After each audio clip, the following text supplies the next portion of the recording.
Hello everybody, welcome back. So today we're going to be making the most delicious, oh my god, Nutella Popsicles. So these are so easy. You just like mix everything together in one bowl, just pop them in the freezer and they're done. So this is perfect for kids. If you're having a birthday party or a sleepover and you want to give them something that doesn't take too long to make, but oh my god, it tastes so good, this is perfect.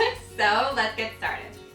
Alright, so what you want to do is in a large bowl add some Nutella, some melted chocolate chips, half a cup of condensed milk, some whipping cream, and some chocolate milk, and whisk that together either with a handheld whisk or an electric mixer.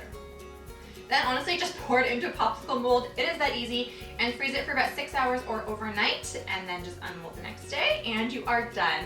So I hope you guys like that super easy and quick recipe. If you'd like to see some other popsicle recipes that I have made, I will have a playlist linked in the cards right here. Last year I made some cocktail popsicles that were so good that I actually got a little bit tipsy while I was filming it. That was a new experience for me, trying to like handle the camera while I'm drunk, I don't know. As well as some watermelon popsicles. Oh my god, I've done so many. Some gummy bear popsicles with aloe juice. Oh, those were so good. There is a ton. So if you'd like to see those, definitely check out that link. And if you haven't yet, please hit the subscribe button and ring the little notification bell so you're notified when I upload my next video, because I actually have a ton of other Nutella recipes coming for you guys. We're making Nutella filled donuts, and I'm going to be showing you how to make the Nutella crepe cake. So if you love Nutella, I don't know how to pronounce it, tell me in the comments. Anyways, if you guys want to see those recipes, definitely subscribe so you don't miss out, and I'll see you guys tomorrow. Bye!